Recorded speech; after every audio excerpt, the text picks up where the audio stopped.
If I look at the Western Cape, in the arid part, there was a bit of rain. We could see it, but the satellite couldn't because it's so damn noisy.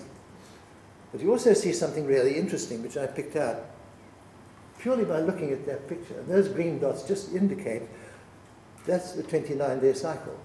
That's this business of across. This is a peripheral pass of thing. It comes as it passes, 29 days later, it does another swipe.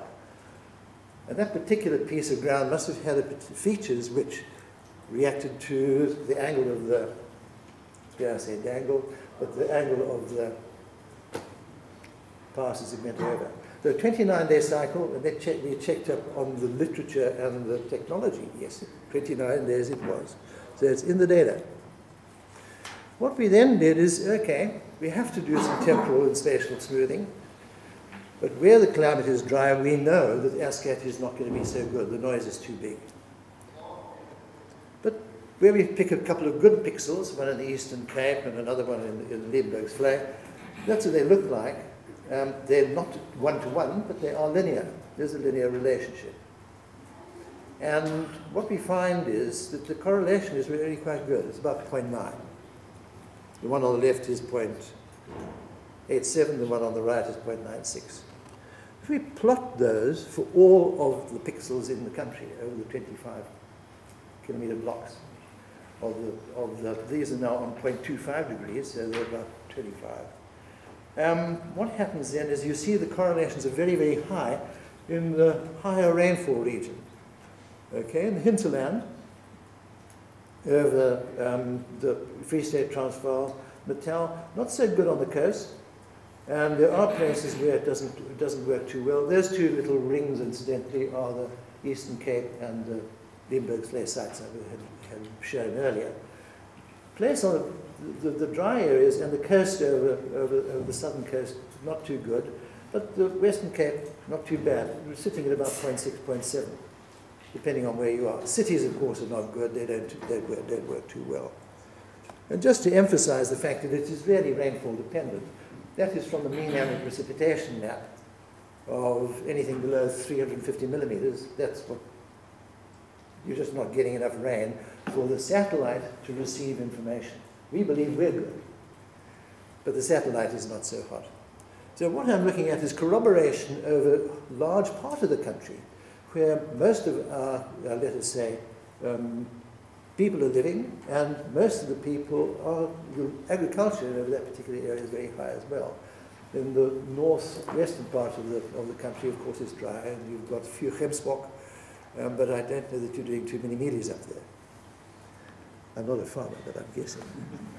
So what we then did is, Terry Newby, who sits on our War Research Commission reference group, said, hey, Geoff, we might like to use that stuff.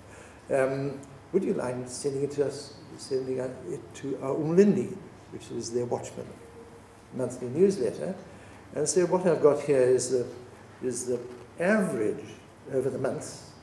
Okay, this is now calculate all those 3-hour blobs and average it over the months for 2011. On the left is April, and April 2012 on the right. And we offer these to them, and then we've got a difference map between the two, so you get a difference between them. Unfortunately, we only have 3 years of data, because we've only been doing this for 3 years. But as this builds up, of course, we'll start to be able to get climatological feeling for what's happening. But at the moment, we can do differencing, which is quite fruitful. And then if you look at monthly differences, this is March to April. And it's not so easy to see just looking like that, but you can, when you difference it, you can see that Port-au-Natal suffered again. KwaZulu-Natal rather suffered again, and other parts were a bit better.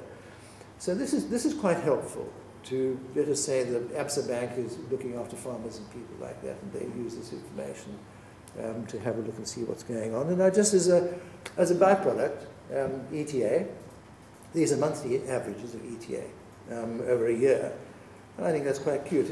I don't like Scott's color code. It's the wrong way around. But the blue is low and the brown is high.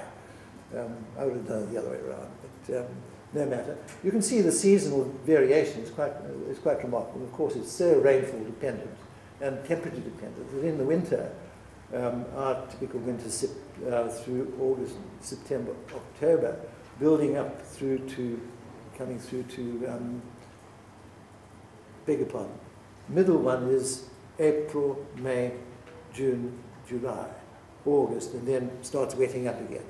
You can see there's very, very low activity, and that's obviously low temperature, low rainfall. So in summary, we have 3 years of 3 hourly estimates. We get soil moisture and potential ET0 and actual ETA. It's been successfully compared with ASCAT. It's not only useful for floods and agriculture, but we hope that after a while we'll build up a history which will help us to monitor what's happening and so we'll be able perhaps to detect change. And then, incidentally, because ASCAT is pretty good over South Africa, we reckon it must be good over the rest of the world. And here's their ASCAT noise map. It's interesting that the noise is very low on the left-hand side. In other words, the signal-to-noise ratio will be very good. When it gets to blue and red on the right-hand side, the noise is very high relative to the signal. There is noise to signal, not signal to noise. And I just want to draw attention to the fact, if you look at that block down there, that is relatively similar to what we are doing in our part of the world. In other words, if you look at South Africa. What is interesting is that the savanna country in our continent, except for the blue and red marks, which are forest or desert, are very, very well looked after. Australia is good. Quite a lot of the eastern part of South America is good as well. Not in the forest areas, of course. And the US and, of course, Asia and Russia. Not so good in snow, but very good in other parts. So we reckon that we've got something which is nice and is extendable to the rest of the SADC. And we've put in a new project for WRC to see if we can't do that. And let's see if we can get some more stuff done. So thank you very much.